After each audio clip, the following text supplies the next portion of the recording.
Hello everyone and welcome back to Age Nagash, which is a channel dedicated to Age Sigmar. Now in this video we are going to look at the Flesh Eater Courts and again more in depth of their lore. So I understand from you guys that is something you want me to focus on. So what I'm going to do is I'm going to spend a lot of time in the lore, and I'm also going to spend quite a lot of time on their videos. So going into their second lore video, I suppose it will be, we're going to look at the Cannibal Kingdoms. So hidden among the ruins of the mortal realms, the Flesh Eater Courts are bound by the madness of their cursed monarchs. Throngs of creatures known as Mordants eke out a wretched existence, waging wars against kingdoms after kingdoms in order to feast on the flesh of their enemies. Echoing through a mouldering rubble of once magnificent kingdoms come the sound of scrambling claws and wet smack of blood-stained lips. At the centre of the horrific dinge stands an abhorrent, and in voice that is once regal and raving this sound calls to war, as his snarled command reverberates across the ruins. Scores of crypt ghouls come racing from their dens, remnants of recent meals still dripping from their gaping mouths as they charge out to find fresh prey. Hulking crypt horrors a loop ahead of the ghoul throngs, branding the bones of those they have devoured and bellowing a gribbling commands. Overhead the skies darken as crypt flares and giant carnivorous beasts take wing, deafening those below with screeches and roar as they fly forth to hunt. Wherever the flesh eaters gather, the air quickly grows thick with the reek of decaying meat, and the ground becomes littered with filth encrusted bones. Yet the Mordants do not see themselves as the gruesome wretches. In their madness, they are instead gallant soldiers and noble knights marching out in full regal to conquer the wicked and rid the lands of evil. Born from twisted mind of abhorrent kings, this sorcerous delusion stays with them even as they rip the flesh from their enemies' bones and their bare teeth. Right, so to start with that, let us know like a little bit how we get into this sort of, mad delusion, how it makes them feel like they are these heroic, noble knights and soldiers and men-at-arms, those sort of things, which of course they are. It's all the propaganda that makes it sound like they're not. But it really gets us into sort of the disillusion, which is quite nice. Okay, and then going into the next bit, it's driven to depravity. So in every corner of the mortal realms, nightmarish tales are told of the Flesh Eater Courts. When war and famine ravage the land, its most desperate and determined people survive in any way they can. Given in to hunger, they turn upon the fallen, the weak, and even each other in their quest for survival. Retreating into the shadowed ruins of their towns and cities, the cannibal cults devolve into hideous parallels of society, kept alive on a diet of rancid flesh and bones. Even then, these creatures are worthy of pity, for their transformation into ghouls is not yet complete. Only once they partake in an abhorrent king's feast do they become what they are known as Mordants. The kings themselves are bestial vampires who rule over swathes of the mortal realms.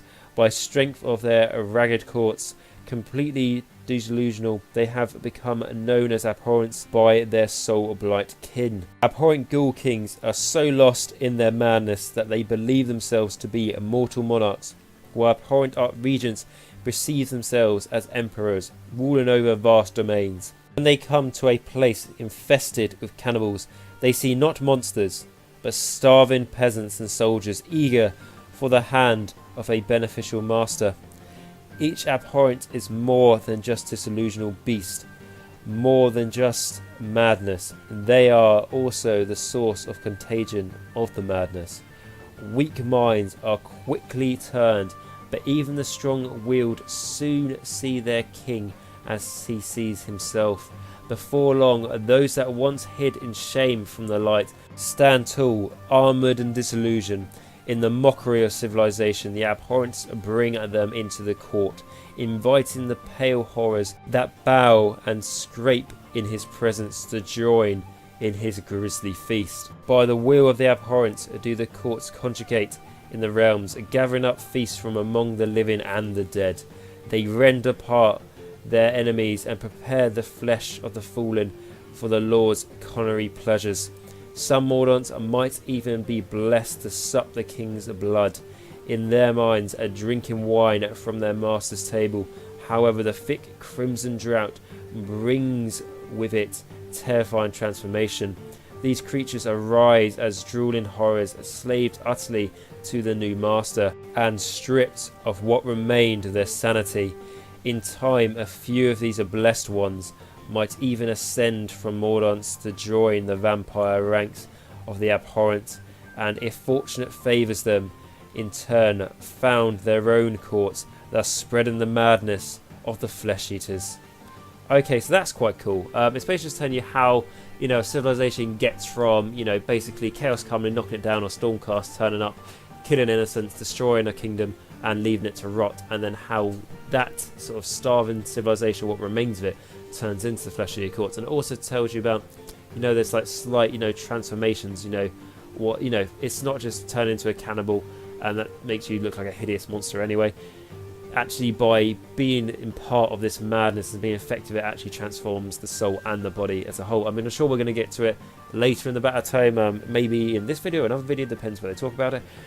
But one of the things they had in the last battle tome is things like how do certain units from the flesh eater courts turn into them. So I think Crypt Ghouls were something along the lines of they're just basically a cannibal, but it's also infected by the madness of the abhorrent Ghoul King, so that's how they end up like that. Crypt Horrors drink the blood from a abhorrent Ghoul King, or probably in this case now an abhorrent Archregent, and that's what turns them into the huge bulking brutes that they are, and that's why they've also got like the royal blood ability. It lets them heal wounds because they've got vampire blood going through their veins. They're not vampires, but they have, they're sort of a hybrid a little bit. And then you've got Crypt Flares, which drink the blood from a zombie dragon, I believe, and that's what transforms them and gives them the wings. That's how it was in the old battle. I'm interested to see if it's still the case in here, but I thought I'd just shed some light on that now. Right, okay. And then we've got the Desolate Domains. So Mordants lurk amid the ruins of countless fallen empires. They're deprived nations, bound together by a shared madness.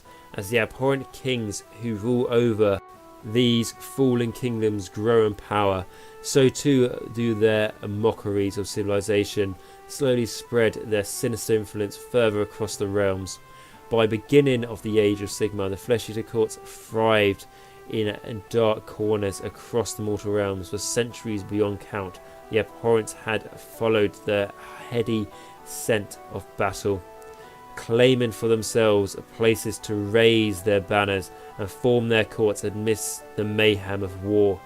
It was these ghoulish migrations that seeded courts from dreaming tombs of Haish and the great oak bastions of Gairan to the quicksilver vales of Shamon and Thermakan wastes of Ashi on the penelomal sea of Ulgu.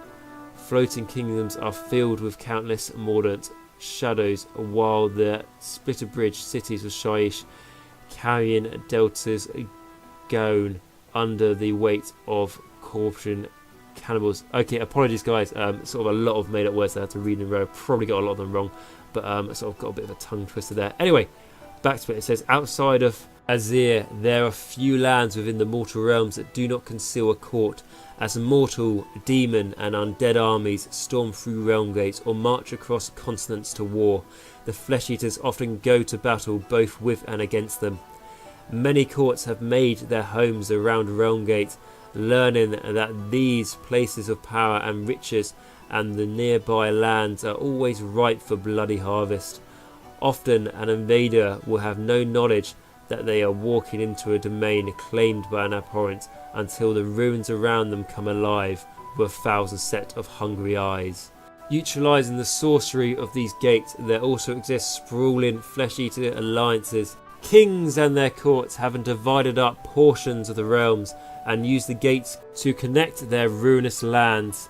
Some of the largest of these confederations even span multiple realms, like the Warp Spine Citadel Grand Court.